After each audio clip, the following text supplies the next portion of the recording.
તમારે વચ્ચે ગાડીઓ નથી? ના, એ મેં માસીના છોકરા. માસીના છોકરા બીજાના. ગાડીઓ છે ને, એ મહિલાના જોયેલા. મેં ગાડીઓ છે. હા, ગાડીઓ. મને તો આઈસ્ક્રીમ નોકરી કરી. ભગવાન નું નામ દેવ રાવ હળો થોડી વાર હળો.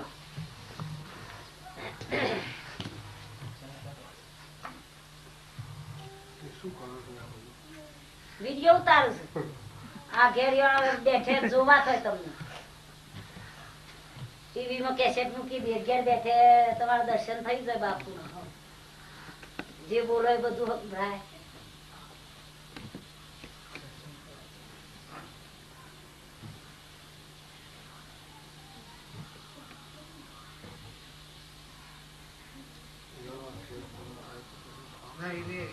ઈ મજા આવે અવાજ જે તમારી ન ખબર. હા બધું મજા આવશે. હા, એ મજા આવે.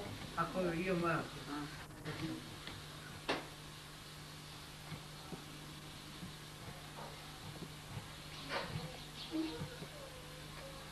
સત્સંગ કરવા માટે હૃદયમાં ભાવની જરૂર પડે છે. પરમાત્માને પામવાની ઈચ્છા એ મૂળ પાયું છે. અને સંસાર જ્યાં સુધી સત્ય લાગે છે ત્યાં સુધી પરમાત્મામાં વૃત્તિ ઠરશે નહીં. સંસારના પદાર્થો જે છે ને એ સુખ આપવું છે પણ એ ક્ષણિક સુખ છે, નાશવંત છે. અને જીવન છે એ અલ્પ છે. આ સંસાર છોડીને હર કોઈ જીવને વિદાય લેવાની છે. તો સત્ય શું છે એ ખરેખર પરખવાની જરૂર છે. પરમાત્મા અને જીવાત્માનો સંબંધ શું છે? જીવાત્મા પરમાત્માથી છૂટો છે કે ભેગો છે? આ વાત અથાર્થ સમજવાની જરૂર છે. જીવ પરમાત્માથી છૂટો પડેલો દેખાય છે અને સિદ્ધાંત એમ કહે છે કે પરમાત્મા સિવાય ઘણું જગ્યા પણ ખાલી નથી. તો કયા પ્રદેશમાં જીવ છૂટો પડ્યો એનો વિચાર માગે છે. કોઈ જગ્યા એવી છે છૂટો પડવાની?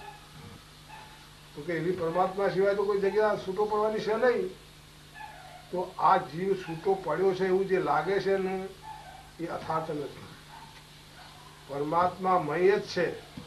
સતોય અને માયાની દ્રષ્ટિ જાગી છે. ભૌતિક પદાર્થોની આસક્તિ જાગી છે એટલે પરમાત્માથી જુદો એ માલમ પડે છે. બાકી ખરેખર પરમાત્માથી જુદો પડ્યો નથી. પરમાત્મા રૂપ જ છે. છતાં પણ એ પરમાત્માની દ્રષ્ટિ કરતો નથી અને સંસારના પદાર્થો પાછળ ગુમ્યા કરે છે.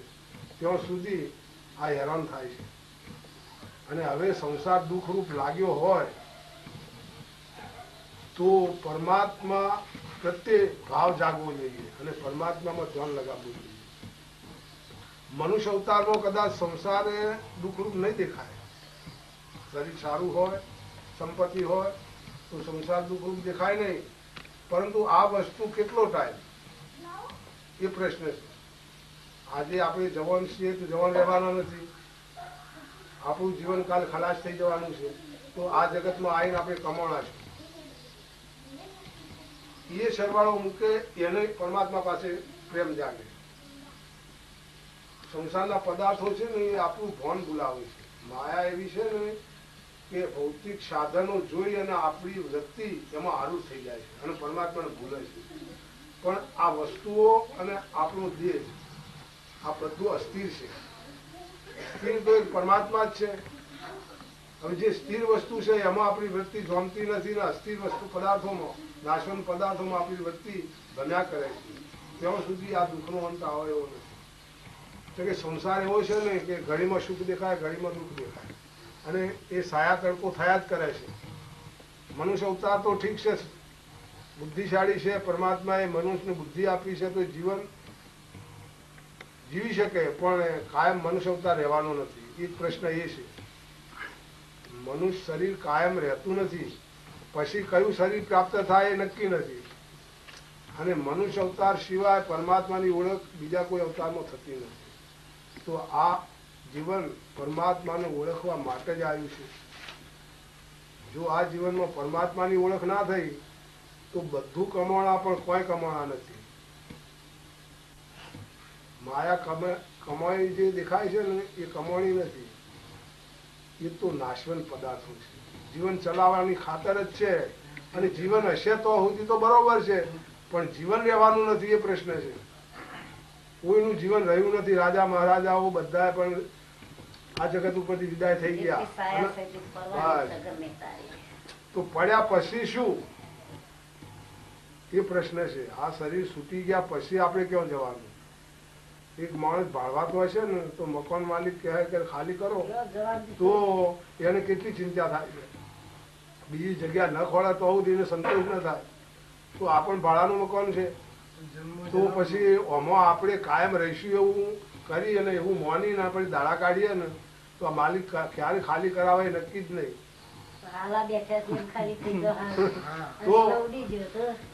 તો જ્યાં સુધી પોતાનું માલિકીનું ઘર થતું નથી ત્યાં સુધી જીવનું દુઃખ હોય છે.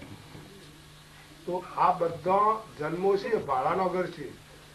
એ જીવનો ફેરો ફેરો કરીને આ જીવ થાક્યો છે ઘણા અનંત દુઃખથી. શું સમજ્યા? હવે ઘરના ઘરમાં જવું જોઈએ અને પોતાનું મૂળ ઘર કયું છે? પરમાત્મા.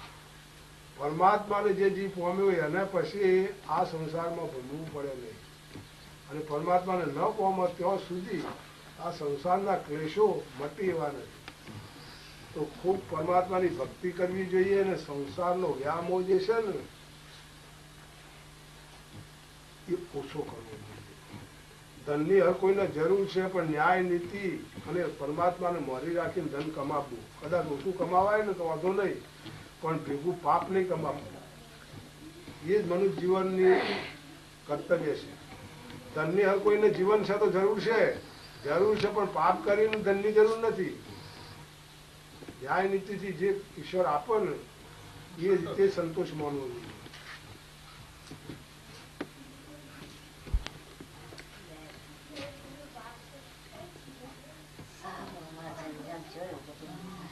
સમજાવવું કોઈને સમજાય ન સમજાય આપણે જોવાનું નથી, આપણે સમજવાની જરૂર છે.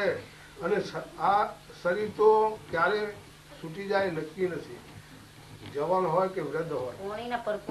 હા, તો આ બધું સાચું જેવું લાગે છે પણ સાચું રહેવાનું નથી.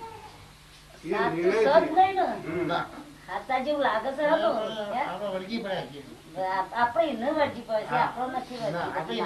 શાસ્ત્ર તો એમ કે છે કે મનુષ્ય અવતાર મળવા છતાં પરમાત્માને ઓળખ્યા સિવાય આ સંસારમાંથી જીવ વિદાય લેશે ને તેના જેવો કોઈ પાપી નથી. કેમ કે એ કરવા આવ્યો તો શું અને કરીને શું જાય છે? આવ્યો તો પરમાત્માની ઓળખ કરવા માટે મનુષ્ય અવતાર, પણ પાપના ઢગલા કરી અને 84માં ગયો તો એ તો મહાન ત્રાસ છે. મનુષ્ય અવતાર કાયમ મળતો નથી. આજે મનુષ્ય શરીર મળ્યું છે તો કાલે પણ ફરી એ મનુષ્ય મળશે એવું નક્કી નથી. માટે ખૂબ પરમાત્માની ભક્તિ ખૂબ કરવી જોઈએ. પરમાત્માનો જ આધાર છે. અત્યારે હાલ પણ પરમાત્માના આધારે જ આપણે છીએ. આપણી સ્વતંત્ર સત્તા કોઈ છે નહીં.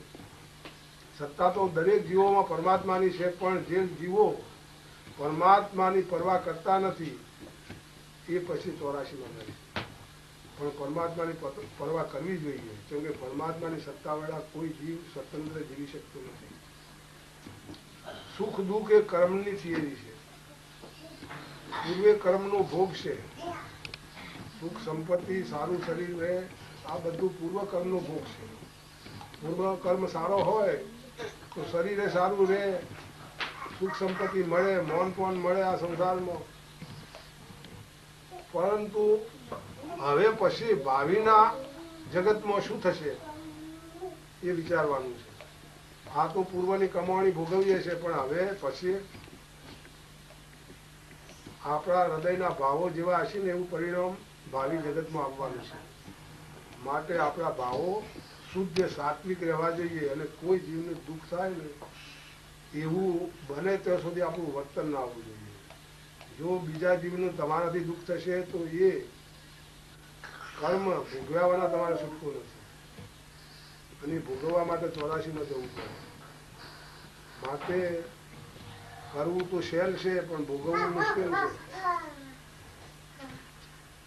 ભગવાન સંપત્તિ આલે છે તો સંપત્તિનો મદ જીવને થાય છે, અભિમાન થાય છે, માટે એ થવું ન જોઈએ. એ મોટું થઈ જશે. હા, કેમ કે આ બધું જે છે ને દેખાય છે એ સાચું નથી. સાચું તો એક ભગવાન જ છે, બાકી બીજું બધું માયા પ્રપંચ છે.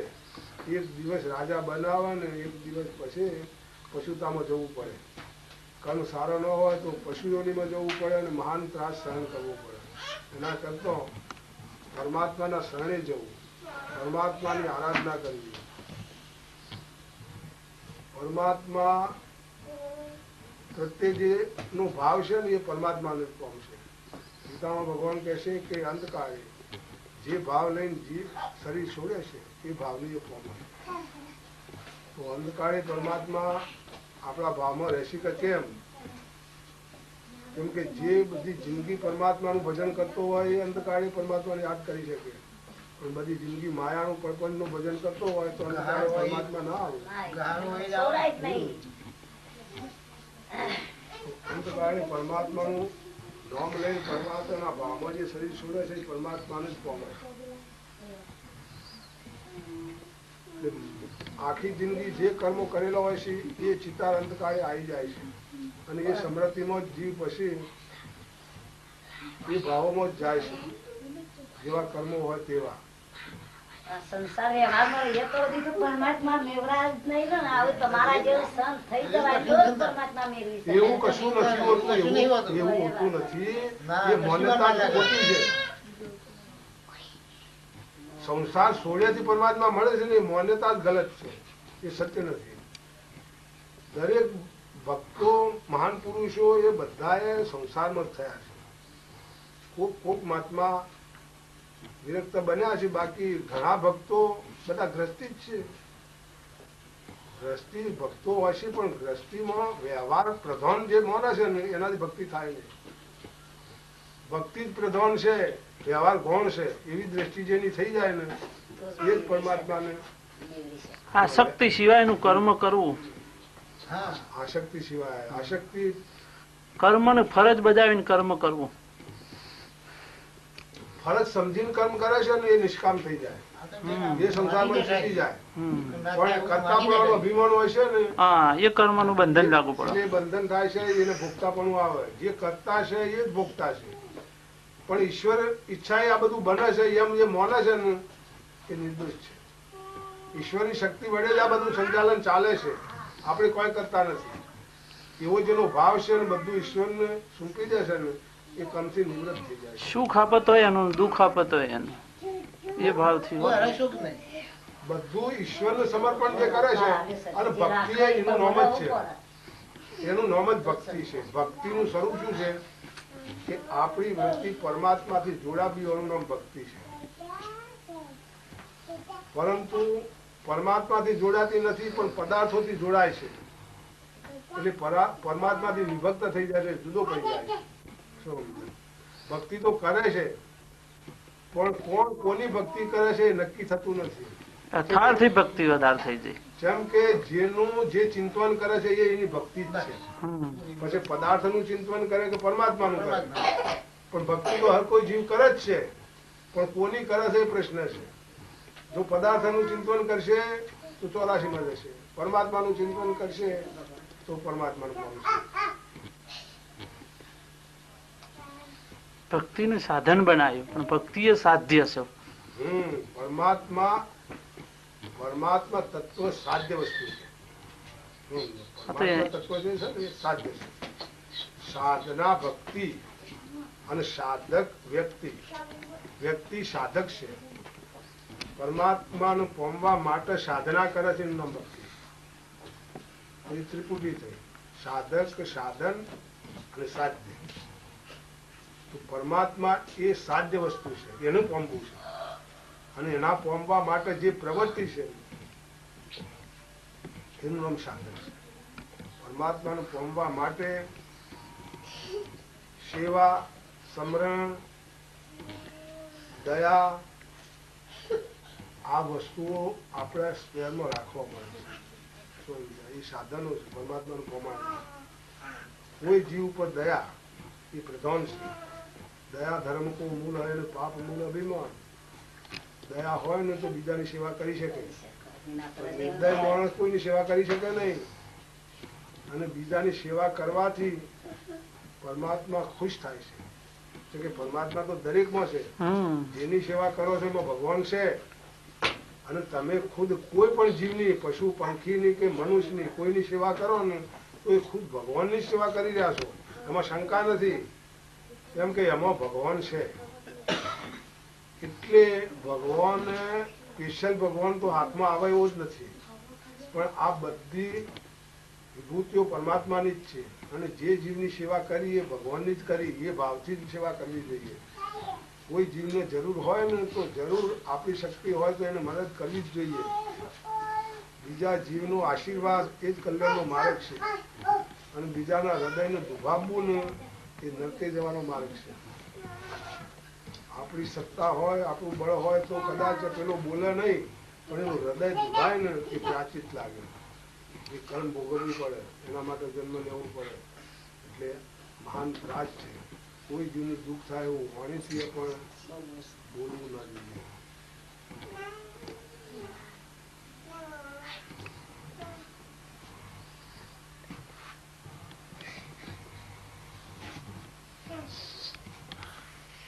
બાકી આ બધું મૂળમાં કઠિન છે કયો આગળ તો છોડવું કઠિન છે. હા. મનથી છોડવું છોડવું કશું નથી, સમજવાની જરૂર છે. સમજવા એ સંસાર સમજવામાં મિથ્યા નહીં, સંસાર મિથ્યા છે એ તો વાત સાચી છે. 100% કાયમ રહેવાનું છે. 99% નહીં 100%. તો અમારો જે આ સંબંધ દેખાય છે ને એ સાચો છે. ના જૂઠો સંબંધ હોય, એ પણ મને તો પછી એ હૃદયમાં સમજી જવાનું છે. અને સમજી જાય ને આશક્તિ તૂટી જાય. તો બેડો પાર થઈ જાય. ભલે વ્યવહારમાં સંબંધો દેખાતા હોય, વ્યવહાર કરતા હોય, હા. છતાં પણ અંતરમાં સમજી જવું જોઈએ કે આ બધું મિથ્યા છે. મિથ્યા જ. અને મિથ્યા સમજવાનું એટલે આશક્તિ તો રહે નહીં. વ્યવહાર કરવામાં દોષ નથી, આશક્તિ રાખવામાં દોષ છે. બંધન તો આશક્તિમાં છે, ક્રિયામાં દોષ નથી. તમે સંસારમાં કામ કરો એથી તમારું બંધન પણ થતું નથી. પણ એમાં આશક્તિ રાખી અને મમતા રાખો, સત્તાપણાનું અભિમાન રાખો તો બંધન થઈ જાય. અમારા શંકરમાળી કે એવી રચના મૂકી છે, એવી આકાંક્ષા ભરી છે, આ ઝાડમાં છૂટા છૂટા જ નહીં. મહા વિરલો હોય એ જ છૂટા. હા. લેવા દેવાનું કામ નથી. આ ઝાડમાં ગૂંથણ છે અને એમાં. વાત સાચી છે. કયા કે છૂટકો થયો નથી, આ કાળે નહીં તો અનંત કાળે પણ આવવું પડશે, આ જગ્યાએ આવવું પડશે. છૂટકો નથી. પણ આ પેલો ગહારો પડી ગયો છે એ ક્રમે ક્રમે દશામાં પરિવર્તન થાય છે. શું સમજાય? તો કે શાસ્ત્રમાં શું કહે છે કે સજાતિ પ્રવાહનું વહન, વિજાતિનો ત્યાગ. તો કે જે માયાવાદી માણસો હોય ને એ ગમે તેવો સંબંધી હોય પણ એની બેઠક નહીં રાખવી, નહીંતર એ માયાના વિચારો આપણામાં ઘુસાવે. ખેંચી જાય. માટે સત્સંગ વાળા જે મનુષ્યો છે ને એમની બેઠક રાખવી, સાત્વિક જીવોની બેઠક રાખવી તો આપણું હૃદય એ સાત્વિક થોડું થશે. ધાર્મિક જાણવા મળે, થોડું એના હૃદયમાં ધાર્મિક ઉતર. અને આખર તો શાસ્ત્રનો સિદ્ધાંત તો એવો છે ને કે જીવ બ્રહ્મની એકતા એ જ આ સંસારથી વિરક્ત થવાનું, છૂટી જવાનું સાધન છે. કેમ કે આ જે જીવાત્મા છે એ જીવાત્મા પરમાત્મા રૂપ જ છે, છતાં પણ પ્રકૃતિની ઉપાધિ ધારણ કરી અને વ્યામોહમાં પડી અને સંસારમાં સતબુદ્ધિ કરી અને દુઃખ ભોગવે છે. કે સ્વરૂપે જીવ ઈશ્વર જુદા નથી, પણ ઉપાધિ ભેદે જુદા પડે છે. ઉપાધિ. સીધી જરાય નહીં. એક મિક્સ પણ આ દેહની ઉપાધિ થઈ તો દેહના સંબંધો એ પોતાના સંબંધો માને અને દેહ પડી ગયો એટલે દેહના સંબંધો તૂટી ગયા. તો આમાં હાથું દો ગણિકા દેખ આખર ગણકી જોઈ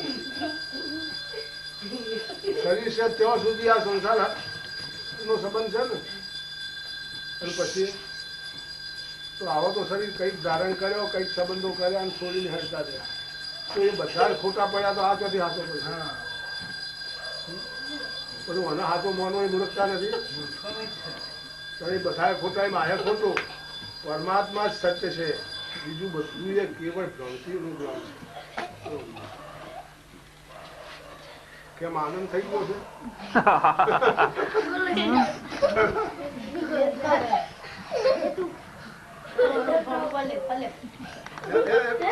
કપડો બગાડ છે તો ઓઠોમાં પડશે અને આ શું આદર્યું છે?